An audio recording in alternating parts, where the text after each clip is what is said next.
Coronavirus, la pandemia. ¿Cuáles son los síntomas? ¿Cómo se transmite? ¿Qué puedo hacer para protegerme y prevenir la propagación de la enfermedad? Nuevo padecimiento que ha encendido las alarmas de los sistemas de salud. Coronavirus, la pandemia.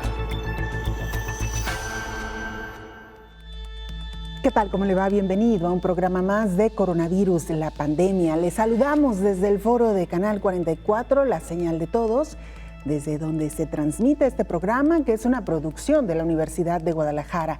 Agradecemos a las televisoras públicas que se suman a esta señal y que hacen posible que lleguemos a México y al resto de América Latina. Queremos saludar también con mucho gusto a nuestra audiencia en Radio Universidad de Guadalajara e invitarles para que se pongan en contacto con nosotros a través de nuestras cuentas en Twitter y Facebook, @Canal 44 TV, o a través de WhatsApp en el 33 22 42 06 90.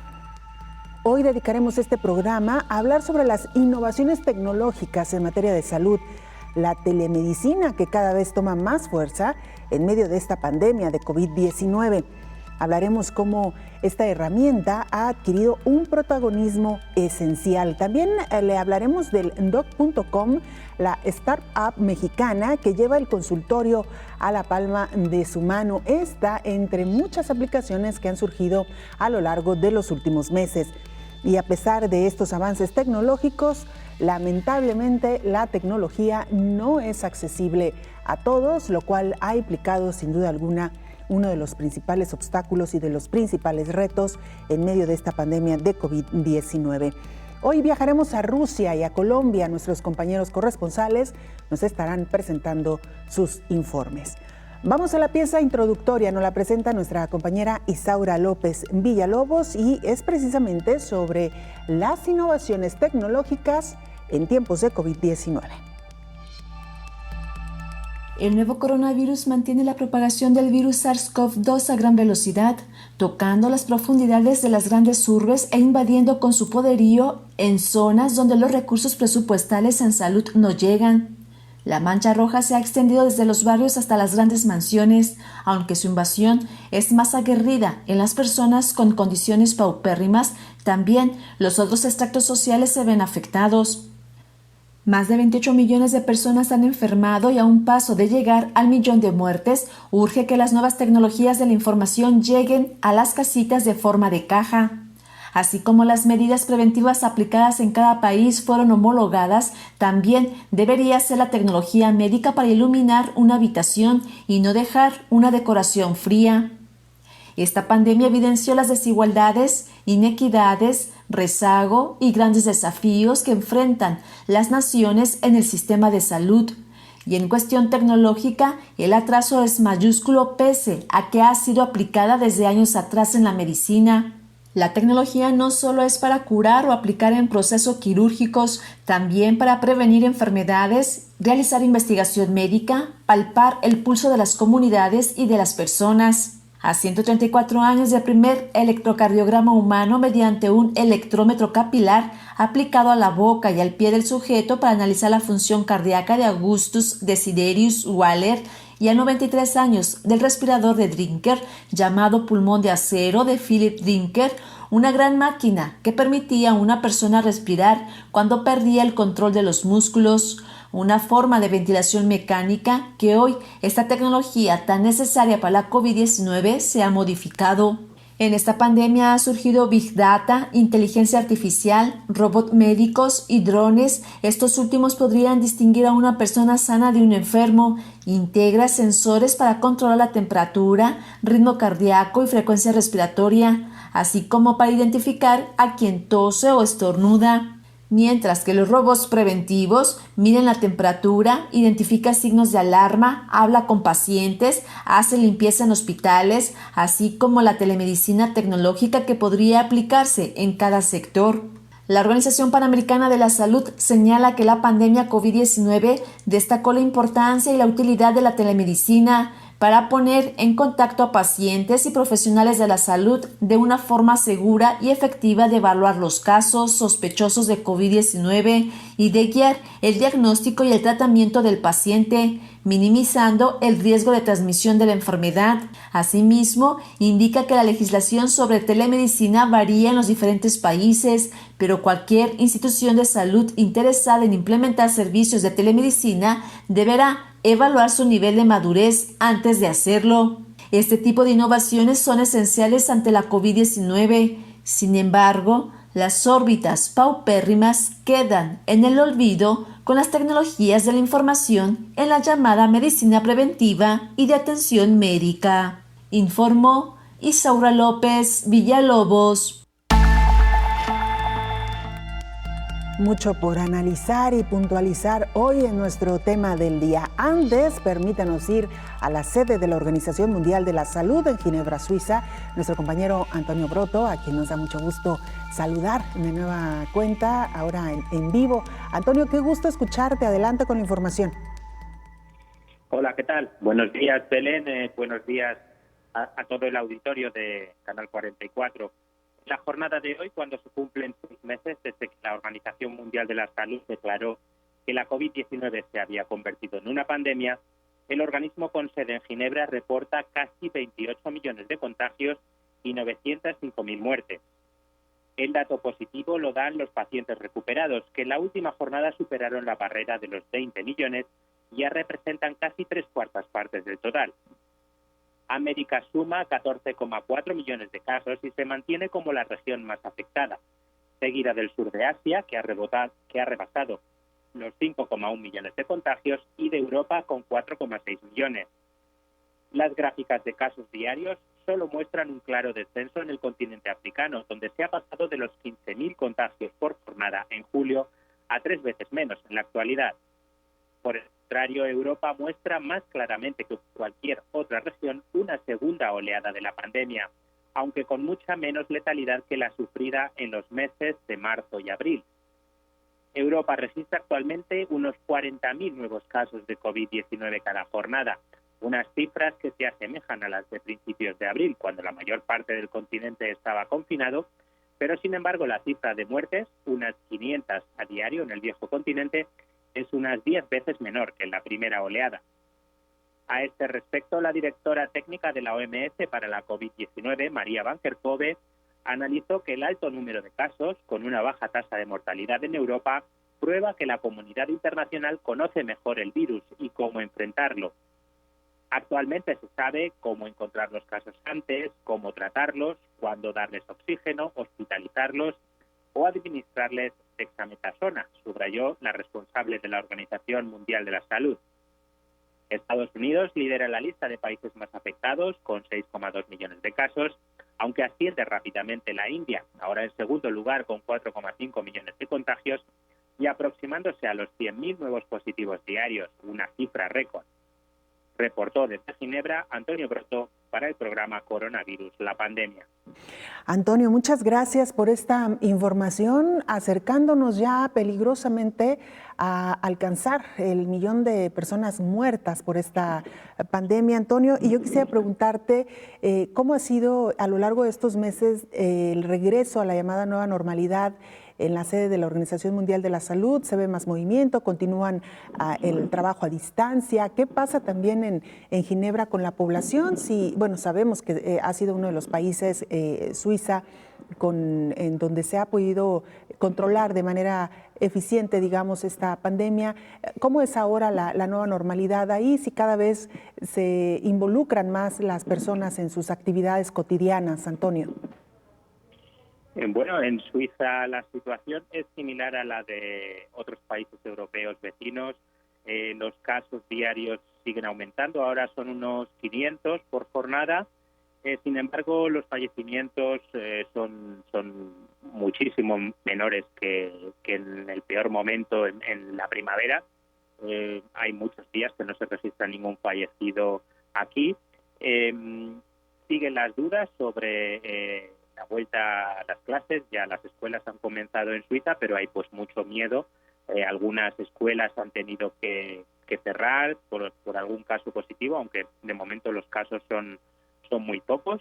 Y también, pues ahora mismo las principales medidas son las cuarentenas de los viajeros procedentes de otros países, dado que todavía es una época vacacional y hay temor de que se importen muchos casos. Hoy precisamente se ha actualizado la lista de países en riesgo, es decir, la lista de países cuyas personas procedentes de ese país deben de guardar cuarentena cuando entren en Suiza, y ya se ha incluido la mayor parte de Francia, que es el país vecino, y también se han incluido las Islas Canarias, por ejemplo.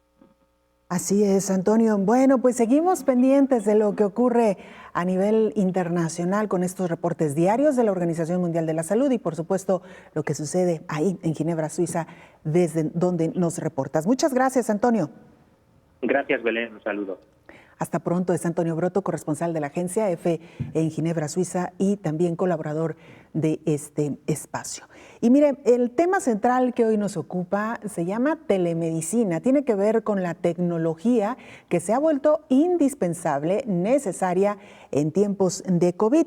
Como medida preventiva en los centros de salud, las consultas se han realizado de manera no presencial, evitando el desplazamiento del paciente y la exposición que pudiera representar un riesgo cuando asiste a un centro de salud. La pandemia de COVID-19 recordó la importancia y la utilidad de la telemedicina para ofrecer una manera de poner en contacto a pacientes y profesionales de la salud cuando no es posible una consulta en persona. Las teleconsultas han sido usadas desde antes del nuevo coronavirus en algunas regiones de las Américas, debido a que hay zonas de difícil o peligroso acceso, y se ha demostrado que es una herramienta segura y efectiva de evaluar los casos sospechosos de COVID-19 y de guiar el diagnóstico y el tratamiento del paciente, minimizando el riesgo de transmisión de la enfermedad a los trabajadores de la salud.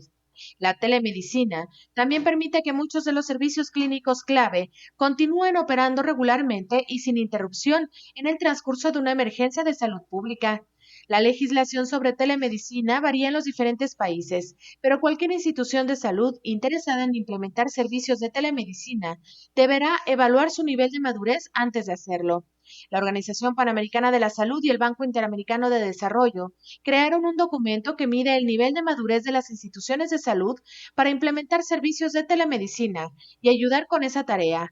La herramienta fue creada en colaboración con instituciones y expertos en telemedicina y el uso en salud pública de la región de las Américas y España, informó Rocío López Fonseca.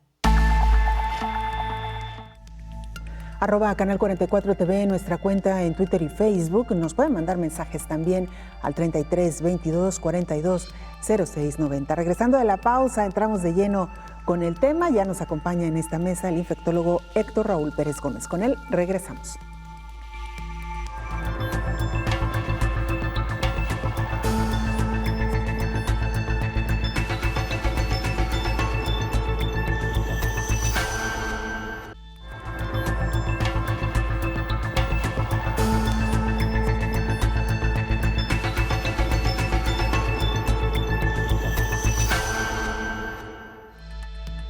Estamos de regreso en este programa especial de coronavirus, la pandemia, y como todos los días me da mucho gusto recibir en este espacio al infectólogo Héctor Raúl Pérez Gómez. Doctor, ¿cómo le va? Bienvenido. Buen día, Belén. Qué gusto saludarte. Igualmente, gracias por acompañarnos, doctor. La telemedicina en tiempos de COVID, lo que se conoce como telemedicina, sin duda alguna se ha convertido en una herramienta fundamental y es esencialmente por algo relativamente sencillo y obvio. Este nuevo coronavirus nos ha obligado a aislarnos, algo que no se había visto, al menos de manera tan generalizada y masiva, con otras pandemias. El hecho de restringir la movilidad, de restringir las salidas de nuestras casas, ha obligado a que la comunicación sea ahora a través de la tecnología, doctor, en los casos que se puede, hay que decirlo también. Efectivamente, y qué interesante concepto. En este caso, la aplicación de la telemedicina es predominantemente para generar una comunicación óptima, continua, y que genere seguridad ante esa relación del paciente con su médico, con el profesional de la salud. Pero también ha tenido mucha aplicación, evidentemente, en la comunicación entre los propios profesionales de la salud.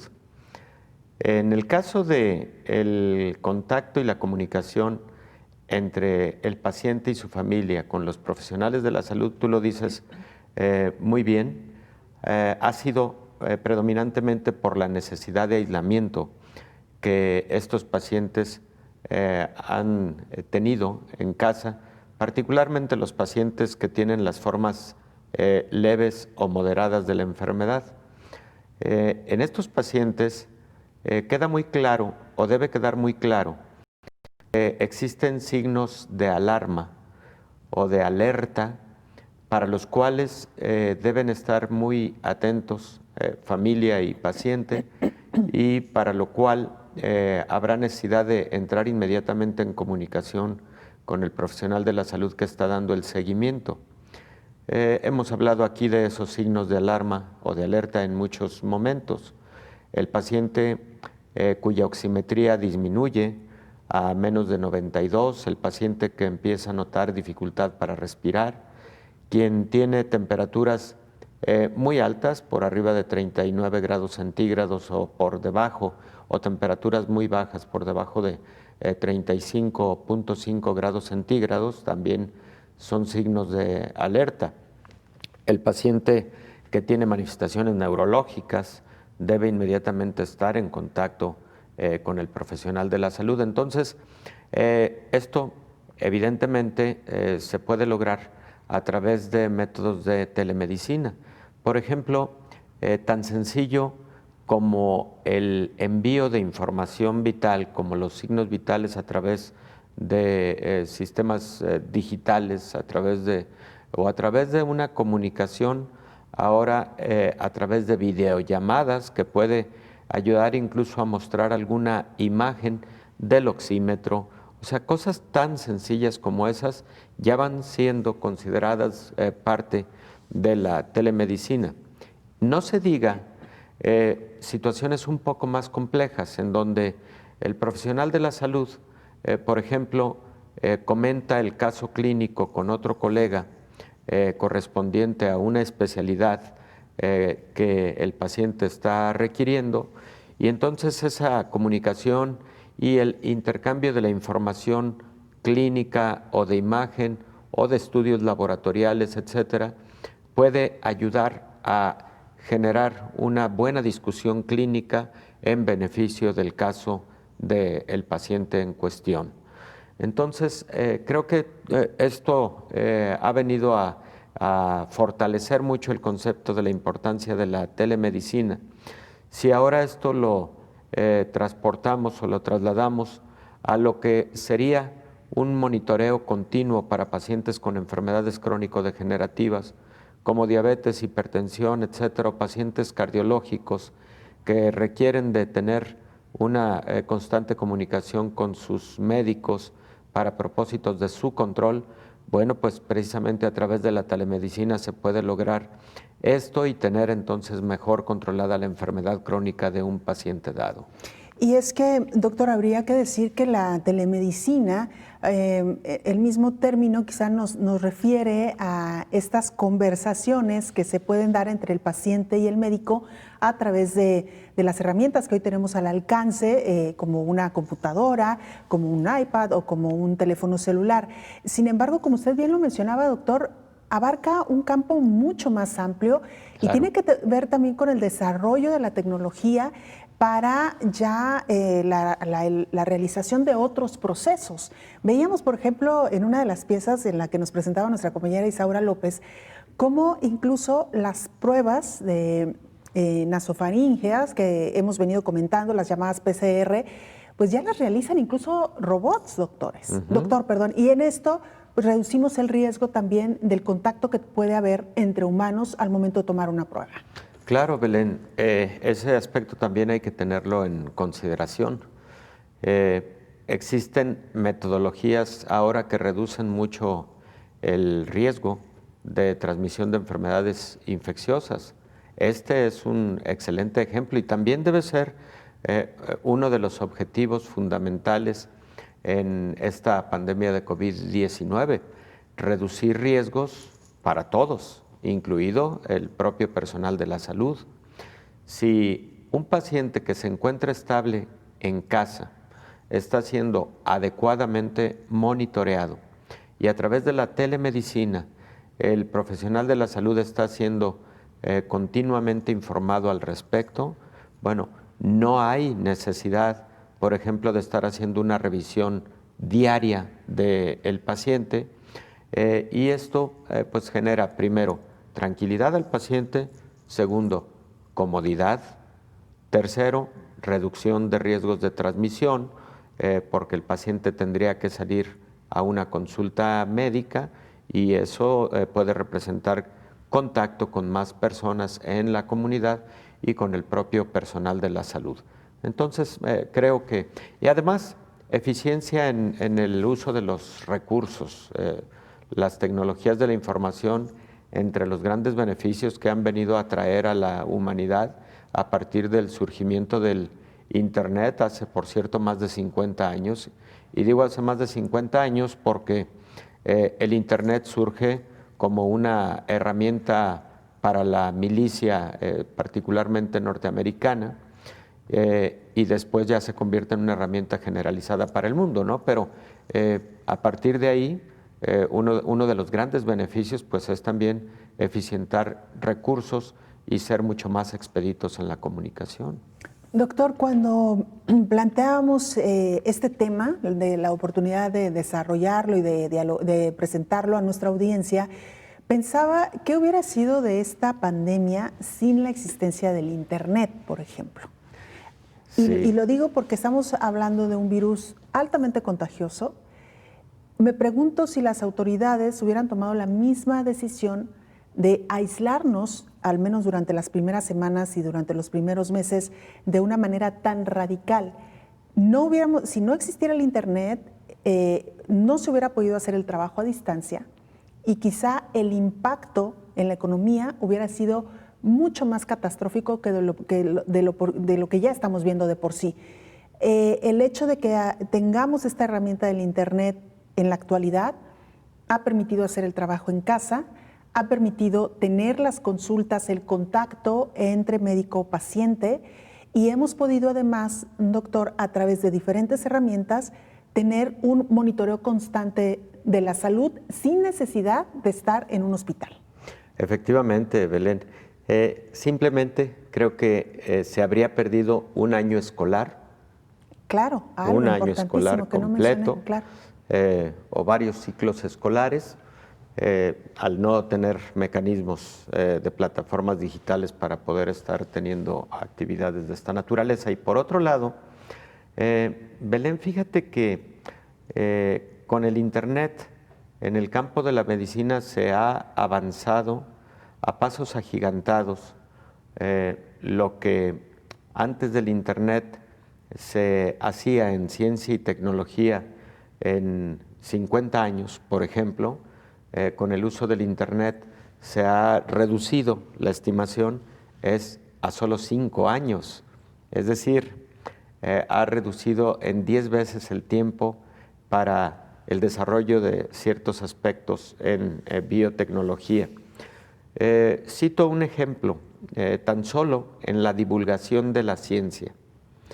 Cuando yo estudié medicina, recordamos nuestros compañeros con hasta nostalgia, cuando requeríamos de un artículo publicado sobre determinado tema, neumonías adquiridas en la comunidad, y sabíamos que había sido publicado en la revista de Anales de Medicina Interna, identificábamos prácticamente 3 o 4 bibliotecas especializadas en el campo de la medicina, una de ellas en la propia Facultad de Medicina, otra de ellas en el Centro Médico Nacional de Occidente, otra de ellas en el Hospital Ángeleaño y otra de ellas en el Hospital Civil de Guadalajara. Bueno, para encontrar ese artículo había que hacer esa procesión, no todas lo tenían.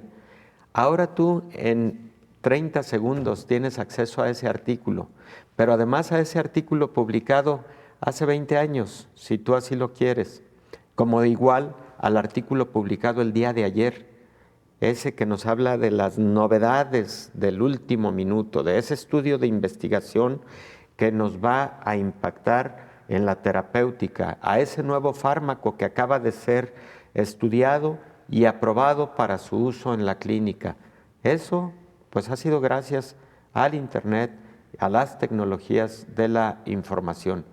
El acceso a datos científicos con propósitos de aplicación inmediata en beneficio de la sociedad. ¿Cuántas veces en esta mesa, Belén, X tópico hemos comentado, pues a propósito de este tópico, hace 2 días aparece una publicación en la revista de la Asociación Americana de Medicina Interna, en donde se señala tal.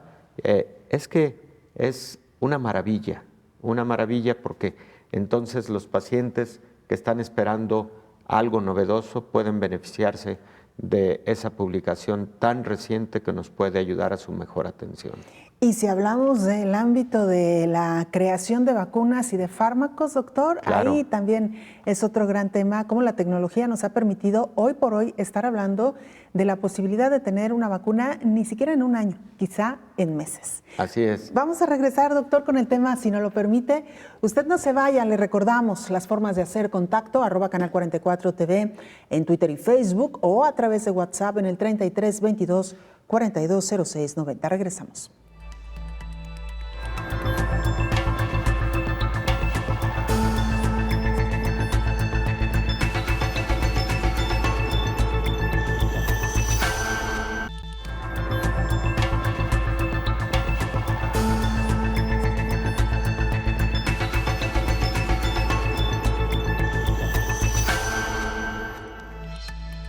Hoy estamos hablando de telemedicina, hemos explicado cómo la tecnología nos ha ayudado en tiempos de COVID a mantener esta comunicación constante entre médico y paciente a través de algún dispositivo electrónico, pero miren, no solamente ha ayudado o beneficiado las consultas en materia de un enfermo de COVID y su médico, sino también en el aspecto de la telepsicología. Escuchemos.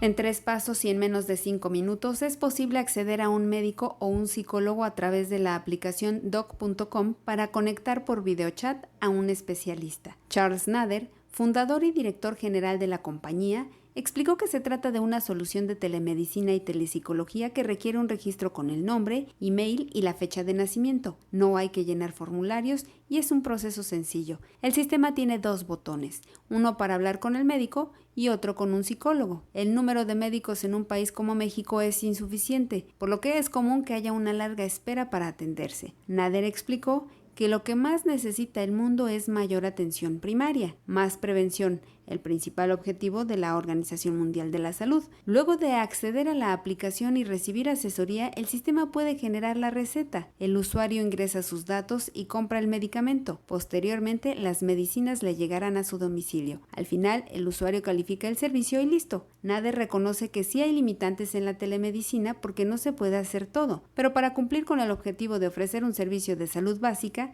se cumple muy bien. Eso elimina interactuar con un chatbot, además de no automedicarse. La compañía tiene presencia en 20 países y 31 estados en la Unión Americana. Mediante esta aplicación fueron detectados 143 casos sospechosos de COVID, 110 casos de bullying, 386 intentos de suicidio, 548 casos de violencia y 72 casos de dengue, informó Elizabeth Ortiz. Gracias, Elizabeth Ortiz, por esta pieza informativa. Y mire, se lo planteábamos también al inicio del programa. Si bien la tecnología ha ayudado de manera muy importante a la humanidad en tiempos de COVID, lo cierto también es que un porcentaje importante de la población no tiene acceso a esta valiosa herramienta. Aunque la tecnología está muy avanzada, hay quienes no están listos para recibir atención médica y psicológica vía remota. Entre los principales obstáculos para recibir asesoría médica y psicológica mediante la telemedicina está el tabú de la salud mental. además de la conectividad, que en muchas regiones no tiene cobertura.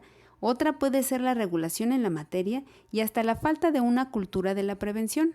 Durante el confinamiento en México, hubo asociaciones de psicólogos que ofrecieron el servicio vía telefónica y mediante plataforma. En ese periodo disminuyó la atención a niños, mientras que los adultos mayores hubo quienes prefieren una consulta presencial, aunque hubo otros que sí continuaron vía remota. Entonces, básicamente, la atención durante la cuarentena fue para adolescentes, jóvenes y adultos. La principal preocupación es el contagio. Algunos están agobiados por la situación económica y la incertidumbre sobre lo que va a pasar, explicó el especialista en psicología, José Luis Gutiérrez Rodríguez. Sin embargo, es necesario desestigmatizar los servicios de psicoterapia que prevalecen en algunos segmentos de la población, informó Elizabeth Ortiz. Gracias, Elizabeth. Vamos ahora a Rusia. Ahí está nuestra compañera Celine Messier. Ella es corresponsal de la agencia EFE en este país y nos presenta su informe. Adelante, Celine, te escuchamos. Hola, ¿qué tal? Buenos días, Belén. Buenos días a todo el auditorio de Canal 44. Como sabes, América Latina es una gran prioridad para Rusia y su vacuna Sputnik V. En especial, México y Brasil tendrán un papel importante en los ensayos de la fase 3 de la vacuna. Ya sabes, Belén, el canciller ha dicho que México participaría en los test si es aprobado por la Secretaría de Salud y la Comisión Federal para la Protección contra Riesgos Sanitarios. Rusia y el laboratorio Landsteiner han llegado a un acuerdo en virtud del cual Rusia suministrará 32 millones de dosis de la vacuna a México a partir de noviembre, cantidad que ayudará a vacunar al 25% de la población. Pero es más, este viernes el regulador sanitario ruso informó que ha mantenido conversaciones con funcionarios y científicos mexicanos sobre la pandemia del coronavirus y futuros planes de cooperación. De acuerdo con esta agencia rusa, México ha mostrado interés en la segunda vacuna que Rusia está desarrollando, denominada Epivac Corona, del Centro de Investigaciones Vector, que está terminando la fase 2 de ensayos. Reportó desde Rusia para el programa Coronavirus la Pandemia, Celine Messier. Muchas gracias, Celine. Doctor Héctor Raúl Pérez Gómez, hablábamos ya a inicios de la semana precisamente de esta buena noticia, al menos para México, más de 30 millones de dosis que se han solicitado ya a Rusia de su vacuna Sputnik V, que sin duda es una de las más avanzadas y que también representa un aliento en medio de la noticia de AstraZeneca de haber tenido que detener momentáneamente el proceso que llevaba para el desarrollo de su propia vacuna. Así es, Belén, y ahora se anuncia otra vacuna rusa que está en fase 2 y en la que México podría tener participación desde los ensayos clínicos. Eso es interesante y además me parece muy conveniente porque para el caso de la de AstraZeneca con la Universidad de Oxford, la participación de México sería solamente en una parte de la manufactura y no tanto en el desarrollo científico con la participación de ensayos clínicos. Sin embargo, en el caso de Sputnik y de esta nueva vacuna que anuncia Rusia, parece que sí tendríamos alguna participación a través de ensayos de fase 3. Eso, como hemos comentado previamente, tanto facilita, llegado el momento de la acreditación por parte de la agencia regulatoria mexicana, que es la COFEPRIS, la producción y la introducción al país con propósitos ya de vacunación general. Claro. Es interesante. Así es, por supuesto que seguimos súper mega pendientes del desarrollo de la vacuna, algo que la humanidad espera ansiosamente. Doctor, regresando al tema que hoy nos ocupa y que tiene que ver con la telemedicina, ¿en qué otros rubros, en qué otros ámbitos ha beneficiado la telemedicina en tiempos de COVID? Bueno, decía que la comunicación entre los profesionales de la salud es básica. Fíjate, Belén, el número de estudios de imagen, particularmente de tomografía pulmonar, en tiempos de COVID se estima se ha multiplicado en todo el mundo hasta en 8 veces de lo que tradicionalmente se realizaba. Pero además de lo anterior, hay que considerar que no solo es la realización de un estudio tomográfico o de imagen a través de resonancia magnética en los pacientes que tienen alguna complicación neurológica, por ejemplo, o los pacientes que tienen alguna complicación cardiológica, la realización de estudios de imagen para el adecuado monitoreo de la función miocárdica o de las arterias coronarias, etc. Al haberse multiplicado en esta proporción, es evidente que el número de técnicos para la realización de estos estudios ha tenido que multiplicarse, o la necesidad de su trabajo en ese sentido.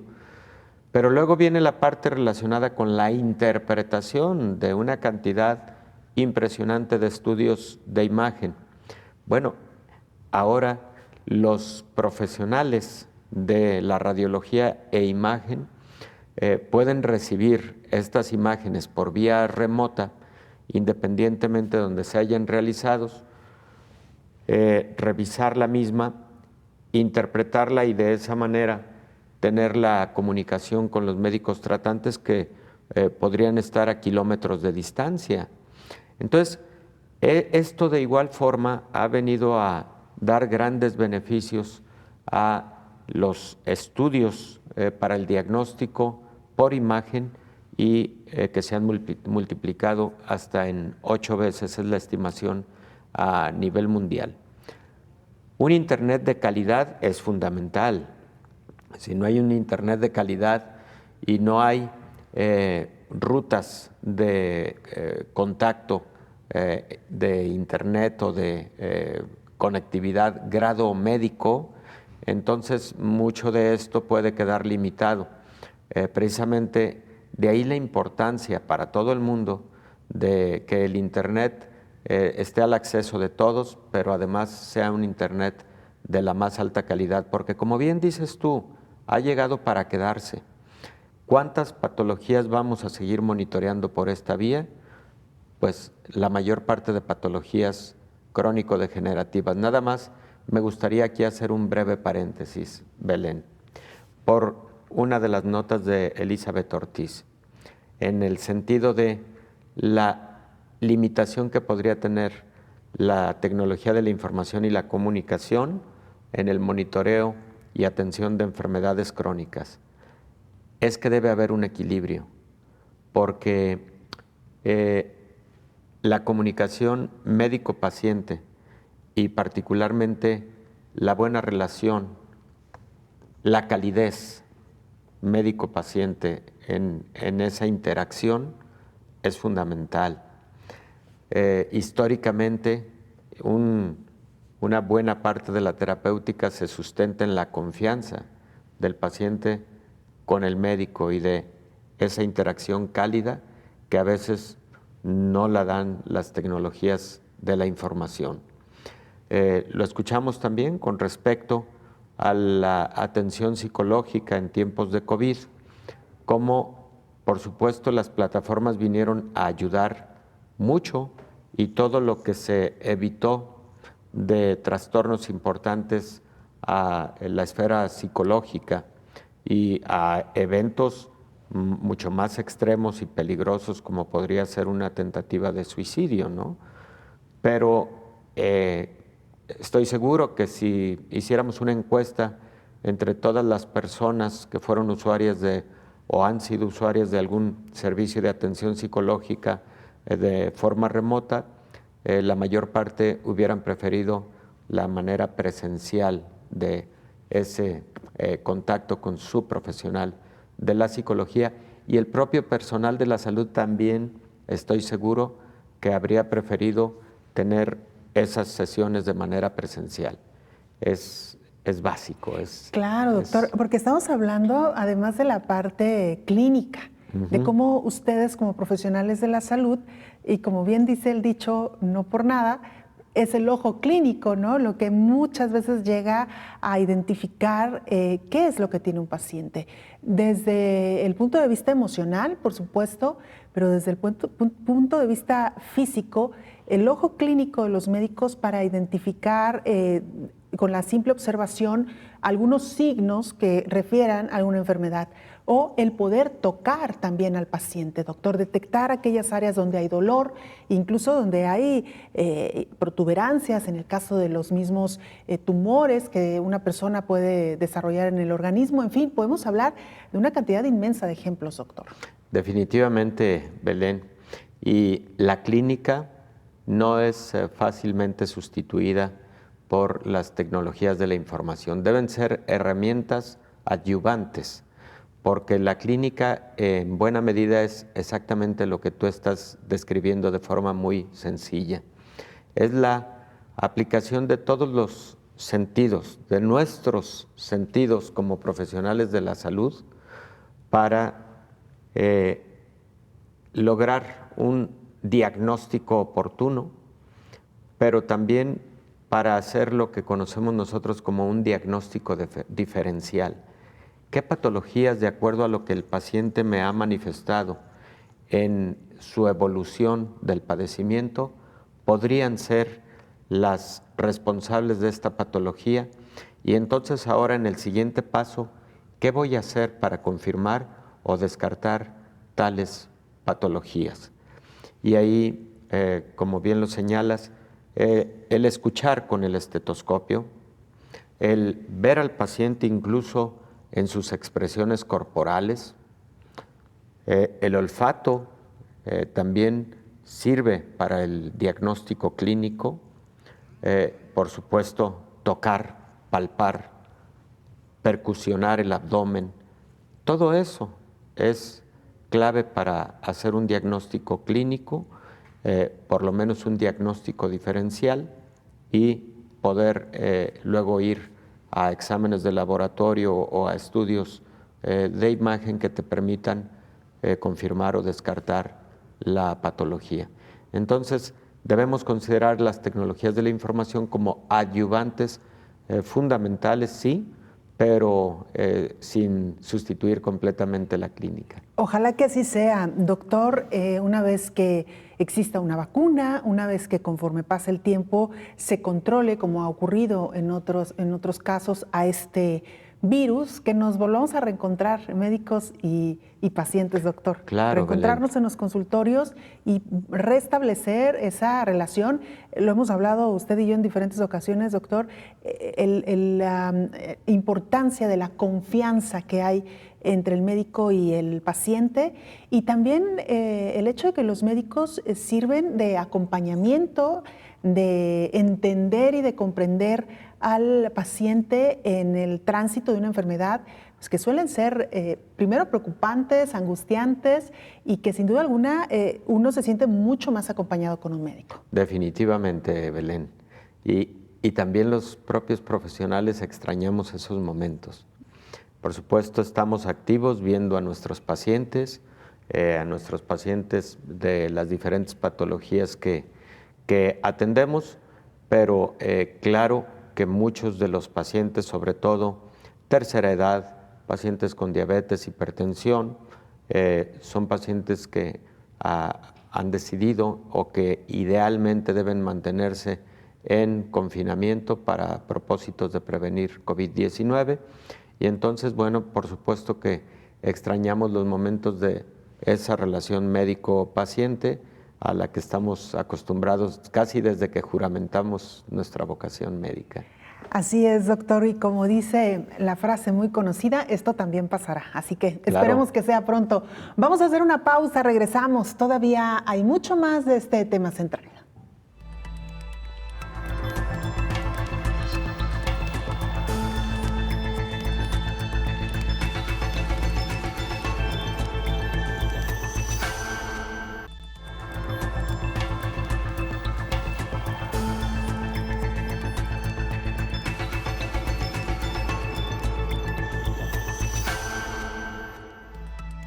La transformación digital está produciendo cambios a ritmos acelerados en el sector de la salud y plantea, sin duda alguna, nuevos desafíos: reducir el tiempo de consulta sin perder la calidad en la atención médica, cobrar aquellas consultas que se hacen por videollamada o WhatsApp, entre otras herramientas, y también pues algunas opciones que intentan disminuir la brecha entre médicos y pacientes.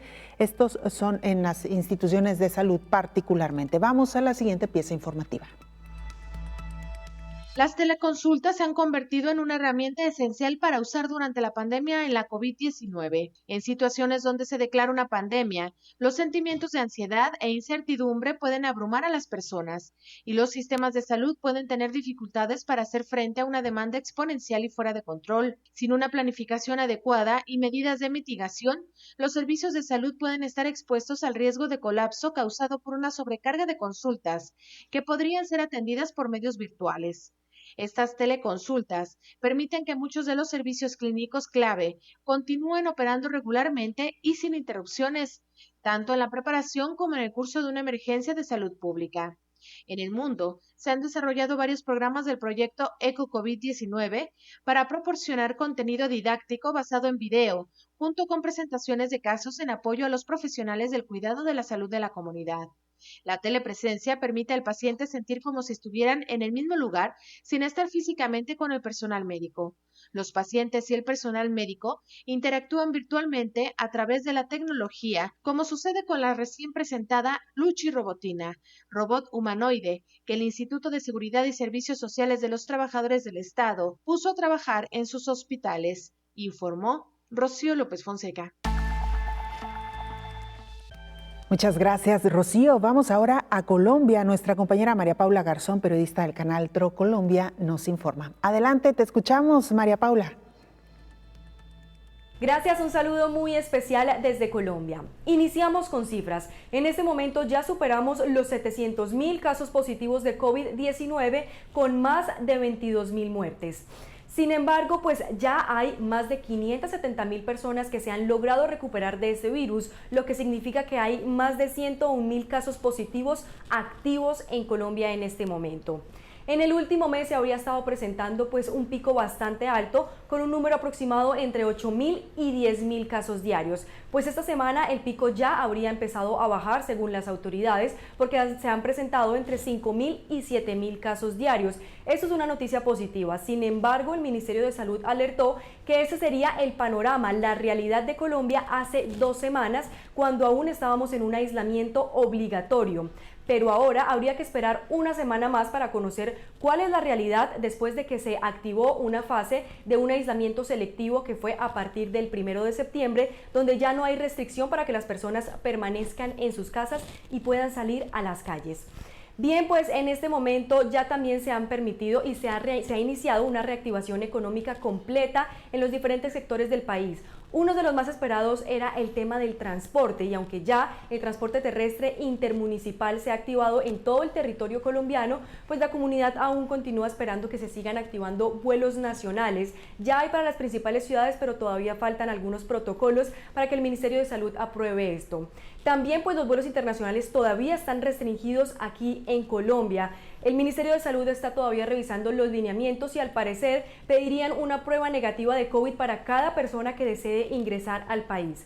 En la primera fase de aprobarse este lineamiento, pues tendríamos conexión con países como Estados Unidos, México, también el Reino Unido, entre otros países también como Brasil. Ya en la segunda fase tendríamos conexión con países como Venezuela, Chile, Perú, Panamá, entre otros.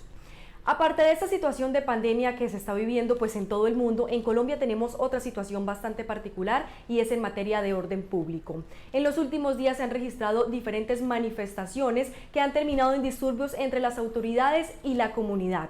Estas manifestaciones se han dado por algunas situaciones lamentables que han terminado en muertes de ciudadanos, al parecer a manos de la policía por un abuso de autoridad. Esto ha desencadenado que la comunidad haya decidido salir a las calles, también a tener y hacer algunos daños materiales, como también afectando estaciones de policía y buses del transporte masivo. Esto ha desencadenado también algunas aglomeraciones, por lo cual las autoridades están muy alertas a que este pico pues no empiece a incrementar debido a las aglomeraciones que se han estado presentando en los últimos días. Es toda la información que tenemos por el momento. Un saludo muy especial desde Colombia. Este fue un informe de María Paula Garzón desde el Canal TRO. Muchas gracias, María Paula. Doctor Héctor Raúl Pérez Gómez, regresamos ya casi a conclusiones. Me gustaría, a propósito de lo que comentábamos en el anterior bloque, doctor, usted hablaba de cómo la tecnología ha ayudado incluso a intercambiar algunos, desde documentos, pero hasta radiografías que se han vuelto indispensables en tiempos de COVID. Y tal vez las generaciones más jóvenes que nos ven no les tocó o no recuerdan que antes era muy complicado enviar un documento, aun cuando ya existía el Internet. A veces uno se podía tardar horas en enviar el documento y que el documento se descargara, podrían pasar otras horas. Y no era a través de un teléfono móvil, era a través de una computadora. Hoy en nuestro celular podemos recibir documentos de alta resolución que nos permiten, como usted bien dice, doctor, apreciar exactamente qué es lo que tiene el paciente. Efectivamente, videos incluso con características clínicas que pueden ser muy necesarios para poder dar una opinión al propio paciente, a su familia o a otro colega, a otro profesional de la salud. Se han dado muchos, miles de ejemplos de mesas de discusión clínica entre profesionales con respecto a un caso clínico problema dentro de esta pandemia de COVID. Se han generado muchas plataformas médicas para profesionales que gusten subir un caso clínico difícil para que otros médicos en el mundo ofrezcan alguna opinión con relación a ese paciente en particular.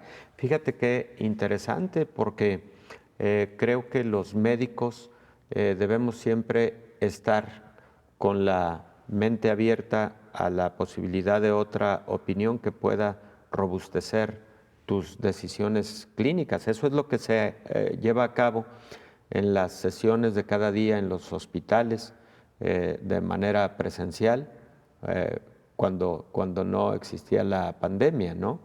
Entonces, estas, como se conocen, rondas clínicas o sesiones clínicas de discusión de casos problema o de casos interesantes, pues ha sido también otra ruta de la telemedicina, porque en esa discusión evidentemente tienes que ver imágenes de estudios histopatológicos, de estudios moleculares, de estudios microbiológicos, de estudios de imagen, y si es un internet de mucha calidad y una conectividad de grado médico, hombre, pues tienes mucho que ofrecer en cuanto a opiniones derivadas de esta información para beneficio de un caso clínico determinado. Pero mira, Belén, el futuro también puede estar en lo siguiente, al menos una parte. Ya comenté que para los profesionales de la salud, las tecnologías de la información son un coadyuvante. El futuro también puede estar en consultorios remotos provistos de herramientas de tecnologías de la información de nivel clínico. Es decir, hace no mucho tiempo tuve la oportunidad de estar en San José, California, y conocer un hospital prototipo de lo que se ha llamado hospital inteligente. Y hay una sección en donde tú entras y entras como si fuera un consultorio. De hecho, entras a un consultorio, pero en una sección están equipos para revisión otorrinolaringológica, oftalmológica, en otra sección equipos para revisión cardiológica, etcétera. Y entonces el médico responsable de ese consultorio, para lo que está perfectamente entrenado, es para la utilización de estos equipos, pero lo interesante es que ese centro es con propósitos de enviar la información clínica en tiempo real, por ejemplo, a diferentes especialidades.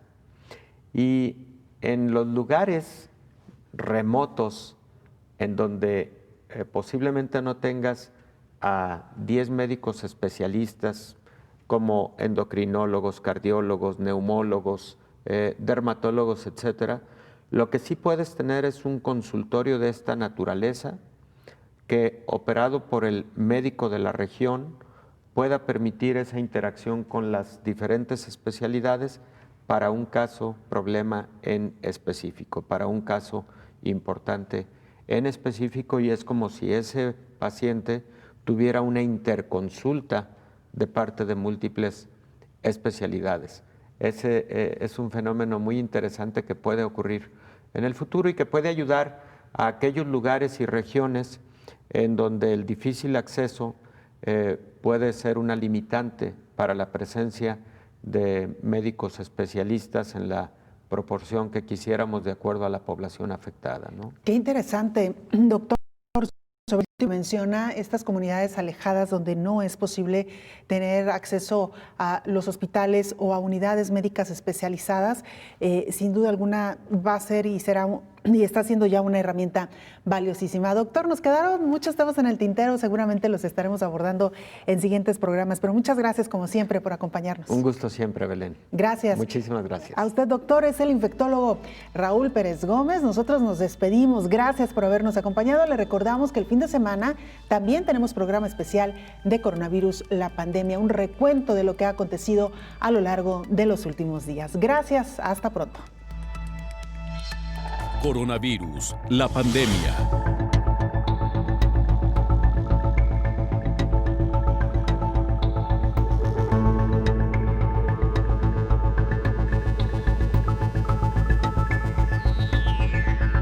Coronavirus, la pandemia.